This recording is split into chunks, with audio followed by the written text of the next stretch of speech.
ರಾಮನಗರ ಜಿಲ್ಲೆ ನಮ್ಮ ತಂದೆಯವರ ಕರ್ಮಭೂಮಿ.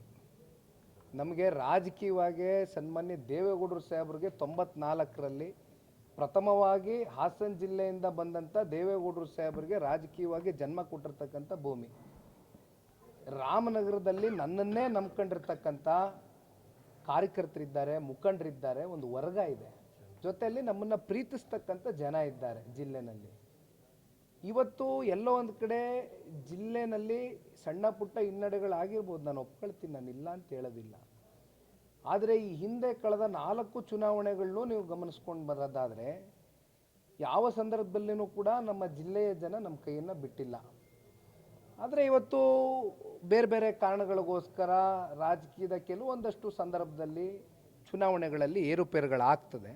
ಆದರೆ ಇವೆಲ್ಲವನ್ನು ಕೂಡ ಸಮಚಿತ್ತವಾಗಿ ಸಮತೋಲನವಾಗಿ ನಾವು ತೆಗೆದುಕೊಂಡು ಹೋಗಿ ಮುಂದಿನ ದಿನಗಳಲ್ಲಿ, ಯಾಕೆಂದ್ರೆ ನಾವು ದುಡಿದಿದ್ದೇವೆ, ಕೆಲಸ ಮಾಡಿದ್ದೇವೆ, ಸರ್ವಿಸ್ ಕೊಟ್ಟಿದ್ದೇವೆ, ಜಿಲ್ಲೆಯ ಜನತೆಯ ಸರ್ವಾಂಗೀಣ ಅಭಿವೃದ್ಧಿಗೆ ಶ್ರಮಿಸಿದ್ದಾರೆ ದೇವೇಗೌಡರ ಕುಟುಂಬ.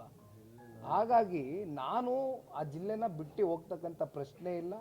ಇನ್ನು ಯಾವುದೇ ಕ್ಷೇತ್ರದಲ್ಲಿ ನಿಖಿಲ್ ಕುಮಾರಸ್ವಾಮಿ ಚುನಾವಣೆಯನ್ನು ನಿಲ್ತಕ್ಕಂಥ ಪ್ರಶ್ನೆನೇ ಇಲ್ಲ. ಈ ಜಾತಿ ಜನಗಣತಿ ಸಾಮಾಜಿಕವಾಗಿ, ಆರ್ಥಿಕವಾಗಿ, ಶೈಕ್ಷಣಿಕವಾಗಿ ಹಿಂದುಳಿದಿರ್ತಕ್ಕಂಥ ವಿಚಾರಕ್ಕೆ ಸಂಬಂಧಪಟ್ಟಂತೆ ಇದಾಗಬೇಕು. ಇದು ಅನೇಕ ಸಂದರ್ಭದಲ್ಲಿ ಹೇಳಿದ್ದೇವೆ.